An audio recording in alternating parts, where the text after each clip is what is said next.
রনি, আমি অনেকদিন পরে রান্না করেছি, খেয়ে জানাও কেমন হয়েছে। প্রচন্ড এক্সাইটেড। কিন্তু একটা রুল আছে, খারাপ হলেও ভালো বলতে হবে। তুই এত বাজে কথা বলিস কেন বলতো? চুপ কর। আরে খেতে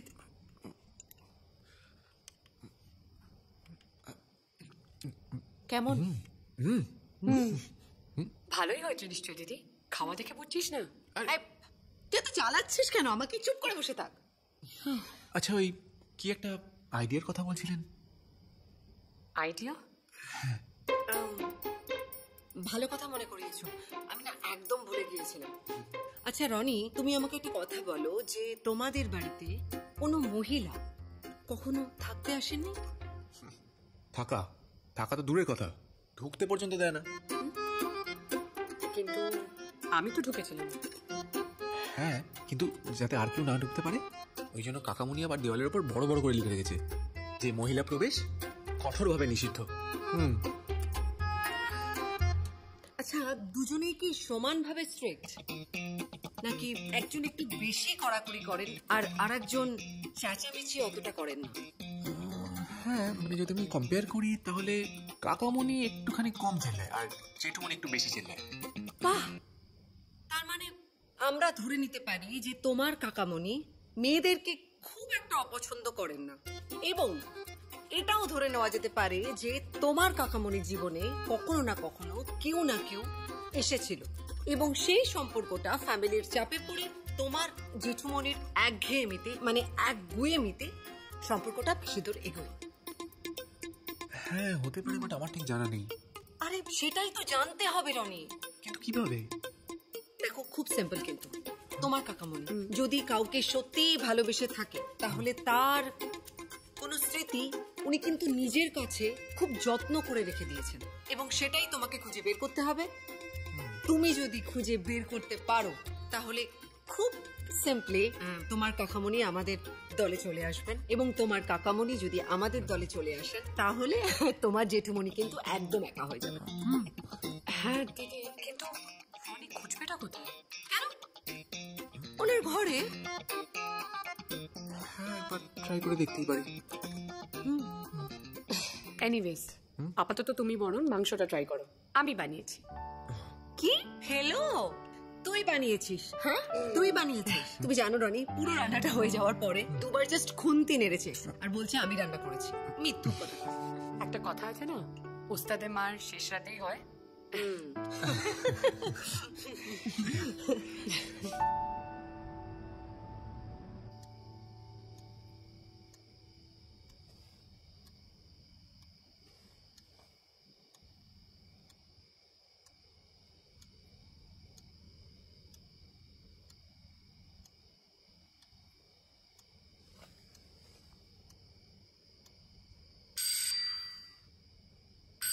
আরে খুলছি বাবা, খুলছি। ওফ, আরে কি করছে? অফিসের কলিগ। আচ্ছা আচ্ছা আচ্ছা, তাহলে যাও উপরে নিয়ে গিয়ে বসাও, বন্ধু বান্ধবরা তোমরা আসবি, বা ওর একটু ভালো লাগবে একা একা। না না না, প্রণাম করতে এসেছে, প্রণাম করে চলে যাও।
কি লোকালি তুই?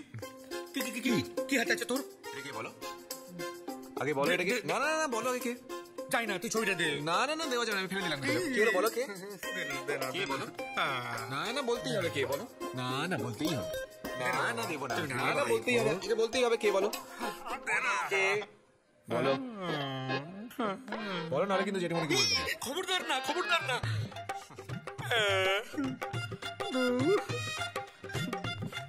তোর সাথে গিয়েই পারি। দে না রে বাবা, পারি না তোর সাথে। দে না রে। আরে তুমি বলো না রে, নাহলে কিন্তু জেঠিমণিকে বলবো। না, দাদাকে বলিস না। বলে ফেলো, বলে ফেলো। শুনবি? শুনছি। তোমরা বিয়ে করলে না কেন? সে অনেক লম্বা কাহিনী। শান্তিপ্রিয়ার বাবা ছিল কুখ্যাত মাফিয়া।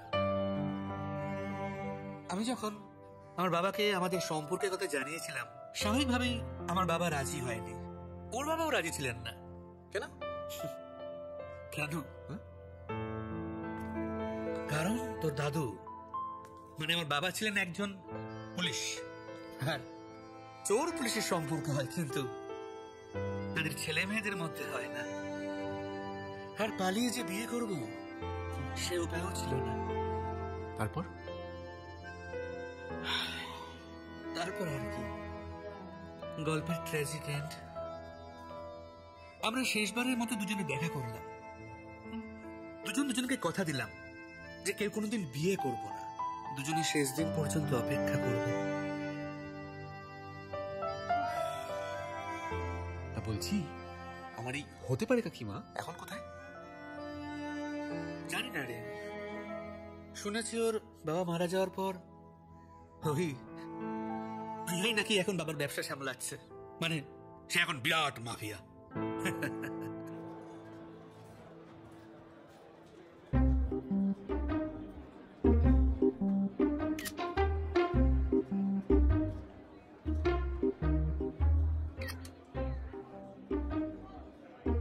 দেখুন ম্যাডাম, দেখুন, রনি বসের বোনের সাথে প্রেম করছে। না না, আমার বোনের কি কোনো দোষ নেই নাকি? আমার বোন সুযোগ দিয়েছে বলেই তো রনি প্রেম করছে। না না ম্যাডাম, এটা আপনি ঠিক বলছেন না। ঈশা ম্যাডামের কোনো দোষ নেই, ওই তো পার্কে হাওয়া খেতে যেতেই পারে। তারপরে রনিকে প্রেম করবে? ও আচ্ছা, হ্যাঁ তুমি ঠিকই বলেছো। তা তুমি প্রদীপ এই ছবিগুলো পাচ্ছ কোত্থেকে? হ্যাঁ, গোয়েন্দা লাগিয়েছো নাকি? দেখুন ম্যাডাম, ম্যাডামের যখন সিকিউরিটি দায়িত্ব নিয়েছি তখন তার রেসপন্সিবিলিটি আছে আমার নাকি। দেখুন তাহলে ছবিগুলো পেলাম কি করে? আচ্ছা, ঈশা ম্যাডাম কি বিপদে পড়েছে? সত্যি বিপদে পড়েছে বলো? আর রনি ওকে বিপদে ফেলেছে, তাই না? তাহলে আমি একটা কাজ করি, রনিকে অফিস থেকে বের করবো। দেখুন ম্যাডাম, আমি কি বলবো বলুন, আমি তো টোটাল আউটসাইডার। মানে আমি যদি আপনার ঘরের কেউ হতাম, মানে যদি হতে তো পারি আর কি, তখন না আমি সাজেশন দিতাম। এখন আপনি যা ভালো বুঝে সেটাই করুন। আমি যা ভালো বুঝবো তাই করবো, তাই তো?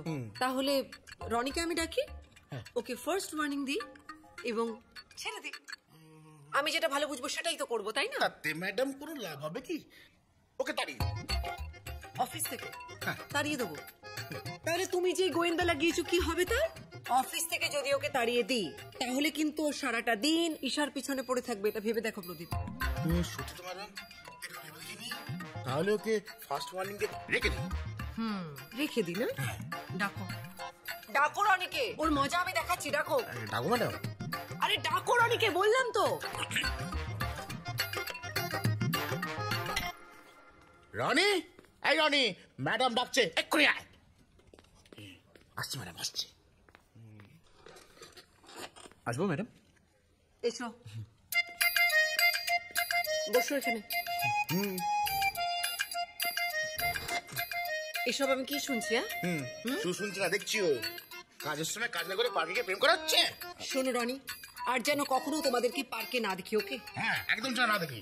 এবং এটা আমি তোমাকে ফার্স্ট এবং লাস্ট ওয়ার্নিং দিচ্ছি। এরপর যদি আমি তোমাকে দেখি না, কি করবো বলো তো? অফিস থেকে বের করে দেবো, ওকে? ধাক্কা দিয়ে। শোনো রনি, তোমার যদি ঈশার সাথে প্রেমটা করতেই হয় তাহলে পার্কে কেন করবে? আমার বাড়িতে বসে করবে। আজকাল না রনি, আশেপাশে প্রচুর গোয়েন্দা বেড়ে গেছে, জানো তো? তুমি বুঝতে পেরেছো রনি? হ্যাঁ ম্যাডাম। ম্যাডাম? আবার ম্যাডাম? আমি তোমাকে বললাম না সেদিন আমার বাড়িতে, আমি তোমাকে কি বললাম যে যা বলার তুমি দিদিকে বলবে। মানে দিদিকে বলবে, মানে আমাকে বলবে। তোমার যা যা প্রবলেম তুমি আমাকে বলবে, ওকে? আর you, hello, excuse me, hello, তোমাকে বলছি আমি। তোমার এই টিকটিকি গিরিটা তুমি যদি বন্ধ না করো না, তাহলে এই টিকটিকি লেজ কিভাবে খসাতে হয় সেটাও আমার খুব ভালো করে জানা আছে। যাও এখান থেকে। আমি সত্যি যাও ম্যাডাম? তুমি এখনো বসে আছো, তুমি বুঝতে পারছো না? সারাক্ষণ শুধু অফিসে এর কথা তার কাছে, তার কথা এর কাছে।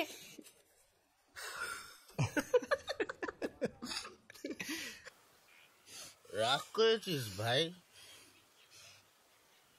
ভাই একদম গায়ে হাত দেবে না, একদম গায়ে হাত দেবে না তুমি। ভাই ভাই করে কত হিসেব হয়েছে জানো?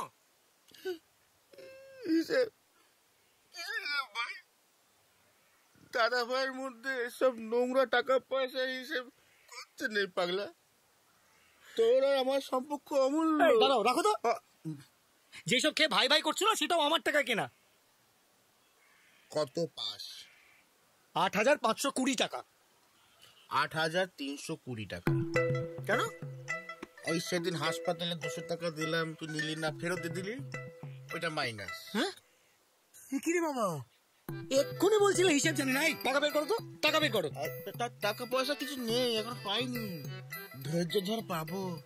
রাজত্ব রাজকন্যা সব পাবো, তখন তোকে না টাকায় মুড়ে দেবো। আবার কাঁচা ঢপ মারছো, আবার কাঁচা ঢপ। ঢপ মারছি না, মায়েরই বলছি, তোর চুলে দিব্যি। সত্যি? হ্যাঁ, অনেকটা জাল গুটিয়ে ফেলেছি, শুধু তোর একটু হেল্প লাগবে। পারবো না, পারবো না। তুমি রাজা হবে, তুমি রাজকন্যা পাবে, আমি কি পাবো? সেনাপতি। আমি রাজকন্যার পথে, তুই সেনাপতি। কি করতে হবে? কিচ্ছু করতে হবে না, একটু সাহায্য করতে হবে। ঈশা আর আমার জীবনের মাঝখান থেকে রনিকে সরিয়ে ফেলতে হবে। আরে এতে প্ল্যান করার কি আছে? ফেকো বিষ দিয়ে মেরে দাও। মেরে দাও, মারলে হবে না। এই রনিটাকে দিয়ে আমাদের বিয়ের লুচি সার্ভ করাবো, বুঝলি? তাহলে করতে দাও, হাত পা ভেঙে দিলেই তো ল্যাটা চুকে যায়। কে ভাঙবে? তুই? আমি কেন ভাঙতে যাবো? আমি ভাঙতে পারলে তোমার হাত পা ভেঙে টাকা নিতাম না? তার জন্য অন্য ব্যবস্থা আছে।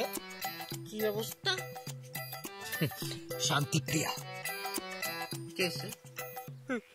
ছেড়ে দিন দিদি, ছেড়ে দিন, ছেড়ে দিন দিদি। আমার ডেরা যে আসে সে আমার গেস্ট, তাকে কি না খাইয়ে ছাড়তে পারি? আহারে, দেখেছিস মহিলারা কি ভদ্র? আমাদেরও নিশ্চয়ই খাওয়াবে, দেখিস। চুপ করো না। কি খাবি বল? গরম কি আছে দিদি? গুলি আছে, টাটকা গরম গরম, মুখ দিয়ে ঢুকিয়ে পেট দিয়ে চালান করে দাও। দেখলে তো, বেশি খাই খাই করো না। গরম বলেছি, গরম বলে তো গুলি খাওয়াবে। ঠান্ডা বলতে হয়, ঠান্ডা। আর সময় দিতে পারছি না। ঠান্ডা না গরম? ঠান্ডা। আমাদের ওই ফ্রিজটাতে মালটাকে কয়েক মাসের জন্য রেখে দে। কিন্তু দিদি, ওর মতো তো আর জায়গা নেই। কালকে তো দুজনকে ঢুকলাম। ও, তা এক কাজ কর, আমাদের বাইরে যে বড় চৌবাচ্চাটা আছে, বরফ গলা জল ভর্তি করে মালটার হাত পা বেঁধে চুবিয়ে দে। ঠিক আছে দিদি, নিয়ে যা। চল চলো, চল চল, আর কান্নাকাটি করিস না। কই আসুন আপনারা। আমরা ডাকছি, চল চল না। বসুন বসুন বসবো? বসুন। না না, ঠিক আছে আমরা। আপনারা আমার গেস্ট, আপনারা কি দাঁড়িয়ে থাকলে ভালো লাগে? বসুন। না ঠিক আছে, ঠিক আছে, দাঁড়িয়ে আমরা ভালো আছি। তা কি খাবেন বলুন, ঠান্ডা না গরম? ঠান্ডা জল আর গ্লাস। আর আপনি? ও খেয়ে নে, তারপরে বলছি। বেশ বেশ বেশ, তা বলুন আপনাদের কি সেবা করতে পারি? তোমার কেস, তুমি বলো। বলো। আমার না একটা মেয়েকে ভালো লাগে। বাহ, তা সেই মেয়েটাও তোমায় ভালোবাসে? বাঁচতে চায় তো, কিন্তু বাঁচতে পারছে না। কেন? আরে আমার অফিসে একটা ছেলে আছে, সারাক্ষণ ও পাশে আমার করে না। বলছিলাম কিছু, ওকে একটু যদি ভয়টা দেখে টাইট ফেট দিয়ে যদি কিছু কি। 25,000। হ্যাঁ, আমার পারিশ্রমিক। তাই শুধু ধমকানো, তাই একটু কম রেট। ভাঙাভাঙি কাটাকাটি হলে রেট আলাদা। কত? সুজয়, হ্যাঁ দিদি। রেট চারটা পড়ে গেছে। হ্যাঁ। মাথা কাটতে 75, একটা হাত 50, আর দুটো ভাঙলে 20% ডিসকাউন্ট আছে। পা 70, দুটোতে 30% ডিসকাউন্ট, আর কোমরের 45, আর দুটো পায়ের মাঝখানে ঠিক 69। আচ্ছা, ডিসকাউন্ট কি সারা বছরই থাকে? না না, শুধুমাত্র এ মাসটা দিদির জন্ম মাস, আর ওই ভ্যালেন্টাইন্স দিয়ে ওই ছাত্রদের কি বেশ যেন বলে ওই। আচ্ছা, ভয় দেখাতে কোন ডিসকাউন্ট আছে কি? না সুজয়, দিদি, এনেও প্রথমবার এসছেন, কিছু একটা ফ্রি দিয়ে দিস। কি দেবো দিদি? কি দিবি? টাকারও কুবড়ে দিস, যা। আচ্ছা। রনি, অনেকদিন পরে আমরা দুজনে একসাথে বাইরে রেস্টুরেন্টে খাওয়া দাওয়া করছি।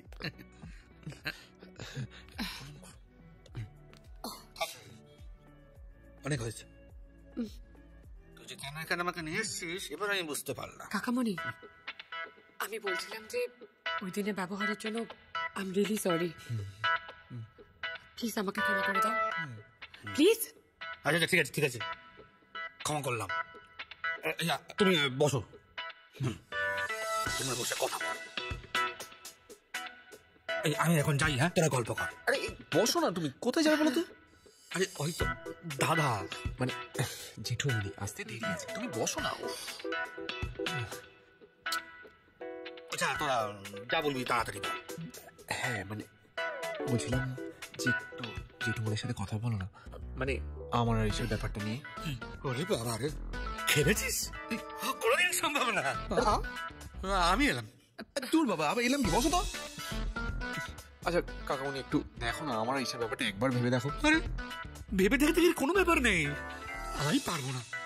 আমি এলাম। হ্যাঁ, আরে কোথায় যাচ্ছ? খালি এলাম এলাম, বসো তো। কিন্তু কাকামণি, আমি যে ওকে ভালোবাসি। সেটা আমিও প্রিয়াকে। এই প্রিয়া কাকিমা? আমি জানি কোথায় থাকে। কি বলছিস? সত্যি?